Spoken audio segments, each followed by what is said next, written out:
నా సరుకు వద్దంటే మీరసలు ఈ ఏరియాలోనే కిరాణా షాపు నడుపుకోవడానికే వీల్లేదు. ఏయ్ విసిరేంట్రా. అక్క అక్క నీకు దండం పెడతానక్క, ఒక్క నిమిషం ఆగక్క.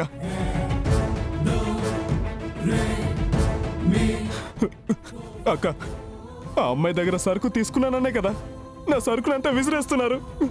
ఇదిగో ఆ అమ్మాయి సరుకు ఇక మేము తీసుకోమక్క. నేనే కాదు ఈ ఏరియాలో ఎవరు కూడా సిరి అనే అమ్మాయి దగ్గర సరుకు తీసుకోరక్క. దయచేసి మా దుకాణాన్ని వదిలేసే అక్క. అద్గది నువ్వు చాలా హుషార్రా. ఇక నుంచి ఈ ఏరియాలో నేను పంపించిన సరికే అమ్మాలి. కాదు అని అదెవత్తో వచ్చింది బాగా చేస్తుంది అని నా సరుకు తీసుకోవడం ఆపేస్తే ఈ ఏరియాలో ఎవ్వడు దుకాణం నడపలేడు. అర్థమైందా? అర్థమైందక్క. నీకాడే సరుకు తీసుకుంటాం, మమ్మల్ని వదిలేక. రేయ్ ఈ నొగ్గేండ్రా. రేయ్ అందరికీ చెప్తున్నా, నా సరుకు కాదని ఎవరిదన్నా తీసుకున్నారో అర్థమైందా? అర్థమైందక్క. పదండ్రా.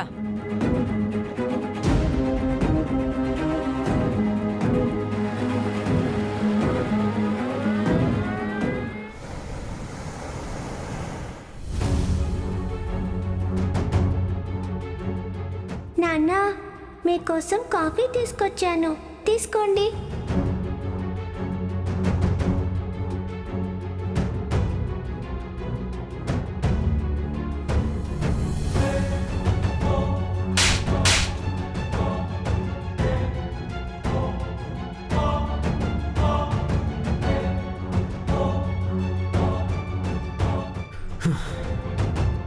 ఇంట్లో ఎవరి పనులు వాళ్ళు చేయండి.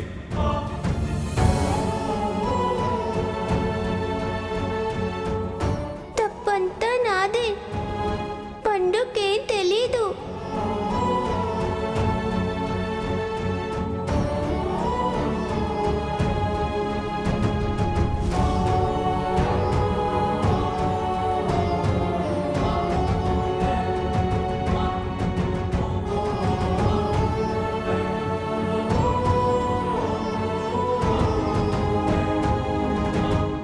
విహార్ బాబు,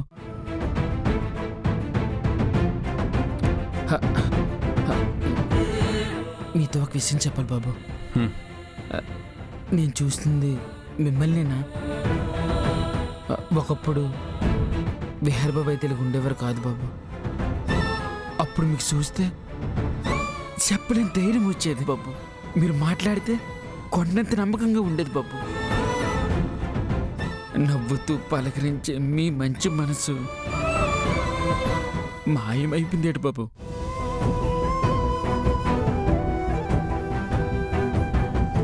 ఎవరైనా సరే మీ దగ్గరకు వచ్చి సాయం అడిగితే చాలు, వాళ్ళ కష్టం చూసి చలించిపోయి మీ గుండె ఇప్పుడు ఒక పసికందొచ్చి మాట్లాడితేనే ఆ గుండె రాయిలా ఎలా మారిపోయింది బాబు. ఎవరైనా బాధపడితేనే కరిగిపోయే మీరు మీ సొంత బిడ్డని ఎలా బాధ పెడుతున్నారు బాబు? ఆ పసి హృదయం ఎంతగా విలిపిస్తుందో నేను మీకు చెప్పక్కర్లేదు బాబు. ఒక్క విషయం చెప్తాను బాబు, కొన్ని సంవత్సరాల క్రితం జరగాల్సింది జరిగిపోయింది. అది గతం. ఆ గతంలోనే ఉండిపోతూ ప్రస్తుతాన్ని నరకంలా చేసుకోవద్దు బాబు, నరకంలా చేసుకోవద్దు. కాలంతో మారినట్టే మనం కూడా మారాలి బాబు. అప్పుడెప్పుడు అయిన గాయాన్ని గుర్తు తెచ్చుకొని ఆ గాయాన్ని రేపుకుంటూ బాధని నొప్పిని అందరికీ పంచడం సరికాదు బాబు. మీరే కొంచెం ఆలోచించండి బాబు.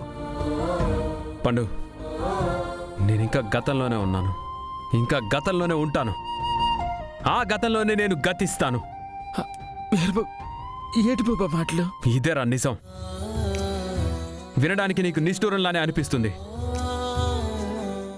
నాలో నవ్వు చెదిరిపోయింది, జాలి కనుమరుగైపోయింది, బాధ కోపంగా మారిపోయింది. ఇప్పుడు నాలో ఉన్నది మిగిలింది ఆవేశం మాత్రమేరా. నువ్వు చూసిన విహారీ అప్పుడే చనిపోయాడు. ఇప్పుడు నువ్వు చూసేది ఆగ్రహంతో రగిలిపోతున్న జీవశ్చవాన్ని. నాలో ఇప్పుడు కొత్తగా ప్రేమ, సంతోషాన్ని, బంధాలని మీరు దయచేసి ఏమీ ఎక్స్పెక్ట్ చేయకండి. నాలో అన్ని ఎమోషన్స్ సమాధి అయిపోయాకే నేను ఇక్కడికి వచ్చాను. ఇప్పుడు నువ్వు చూస్తున్నది నేను కాదురా. ప్రేమించి మోసపోయి గుండె పగిలిన వాళ్ళు ఇలానే ఉంటారేమో. వీరబాబు, ఈ చేతికి దెబ్బటి బాబు. రై, పైకి నీకే గాయం ఎలా కనిపిస్తుంది? లోపల నన్ను రాయిగా మార్చిన గాయం నీకింకా కనిపించట్లేదు. ఆ గాయం నేను చచ్చేంత వరకు మానదురా.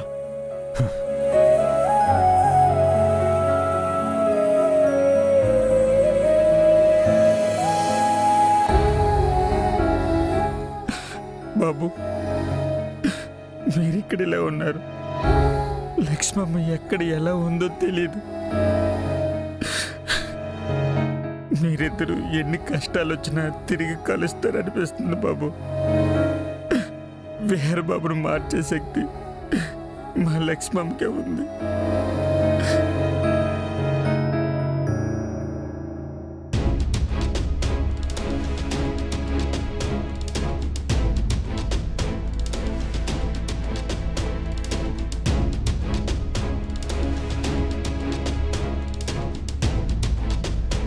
బాబాయ్,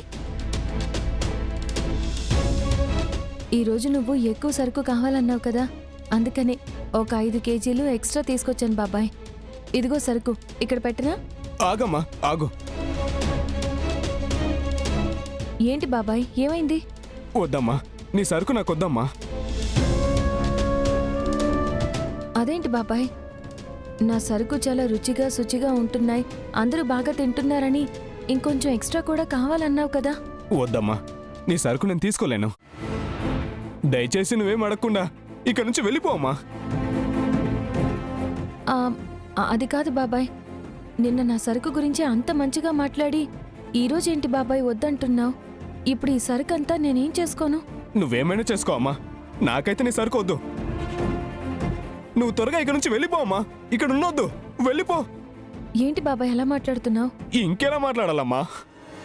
నువ్వు ఇక్కడ ఎక్కువసేపు ఉండడం వల్ల మాకు మంచిది కాదు. నువ్వు తొందరగా వెళ్ళిపోమ్మా. ఏంటి బాబాయ్ అంత కంగారు పడుతున్నావు? దేనికోసం అంత భయపడుతున్నావు? నా సంగతి నీకెందుకులే అమ్మా, నువ్వు వెళ్ళిపోమ్మా, వెళ్ళిపో. నా సరుకు ఎందుకు వద్దంటున్నావో ఒక్క కారణం చెప్పు, నేను వెళ్ళిపోతాను. నీ సరుకు తీసుకుంటే నేను నా ఫ్యామిలీ మొత్తం రోడ్డు మీద ఉంటామమ్మా.